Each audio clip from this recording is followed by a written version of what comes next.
रामजी की निकली सवारी। श्रावणातील भव्य कावड यात्रेने भगवेमय वातावरण। परमेश्वर ट्रस्टच्या वतीने सहस्रकुंड येथे कावडधारांचे भव्य स्वागत। श्रावण महिन्यातील शेवटच्या सोमवारी दरवर्षीप्रमाणे याही वर्षी वाढोणा येथील बजरंग दल शाखेच्या पुढाकारातून सहस्रकुंड धबधबा ते हिमायतनगर वाढोणा दरम्यानची भव्य पायी कावड यात्रा उत्साहात काढण्यात आले। मुसळधार पावसातही 400 ते 500 कावडधारी युवकांनी भगवे झेंडे आणि कावड घेऊन सहभाग नोंदवला। यात्रेपूर्वी पैनगंगा नदी काठावरील बाणगंगा महादेवाचे दर्शन व महाआरती करण्यात आले। त्यानंतर हर हर महादेव जय श्रीराम या घोषणांनी गगन दुमदुमत कावड यात्रा सुरू झाली। या यात्रेच्या अगदी अग्रभागी असलेले प्रभू श्रीरामाची भव्य मूर्ती हे आकर्षण ठरले। सहस्रकुंड येथून निघालेली कावड यात्रेचे इस्लामपूर, खैरगाव, वडगाव आदींसह मार्गातील विविध गावकऱ्यांनी उत्साहात स्वागत केले। तसेच कावडधाऱ्यांसाठी फराळाचे आयोजन केले। कावड यात्रा शहरात दाखल होताच श्री परमेश्वर मंदिर परिसरात भाविकांची प्रचंड गर्दी झाली। हजारो भक्तांनी या निमित्ताने दर्शनाचा लाभ घेतला।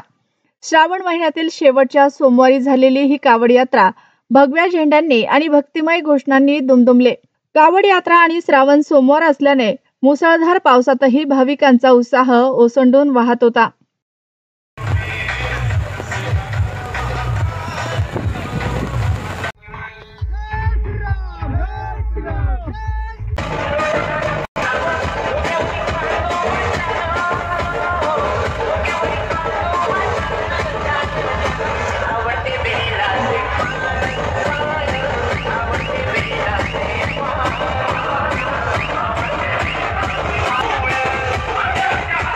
जय श्रीराम।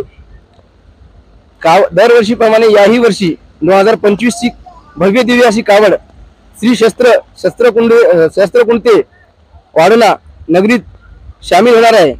तरी बी पाऊस असल्या तरी बी आपल्या इथून नाही म्हणलं तरी बी प्रत्येक गावातून जवळपास 50 ते 60 ते गावातून 200 ते 300 ते 400 कावडधारी कावड घेऊन आपल्या कावड यात्रेत सहभागी झालेत। आणि पावसामध्ये एवढ्या भर पावसामध्ये येणं आणि छंद त्यांचा आणि गेला नाही।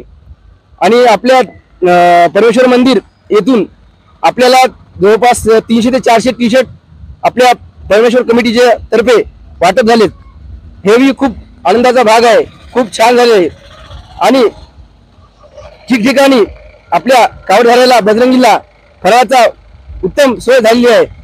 आपल्या सहस्त्रकुंड इस्लामपूर येथील बजरंगी यांनी बी आमची खूप रात्री पण सोय केली आणि सकाळी पण त्याने फराळाचा साबुदाण्याचा आपल्या उपवासासाठी साबुदाणा दिला। हे बी खूप चांगलं आहे। आणि एवढंच की दरवर्षीप्रमाणे पाणी असतावेळेस बी आपली संख्या वाढणं म्हणजे हे खूप नवल्याची बात आहे। हे खूप भाग्यवान आहे हे गोष्टी।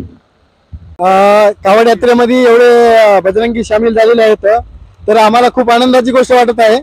तरी हिमायतनगर वाढवण्यातून खूप संख्येने कावडधारी आलेले आहेत आणि इस्लामपूरचे पण कावडधारी खूप आम्हाला सहकार्य करत आहेत आणि हर गावामधून ऐकून आम्हाला सहकार्य भेटत आहेत आणि फराळ वाटप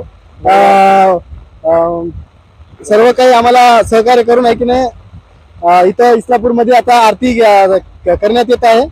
सर्वांनी आम्हाला मदत केल्याबद्दल व सर्वांनी सहकार्य केल्याबद्दल सर्वांचे आभार व्यक्त करतो। जय श्रीराम।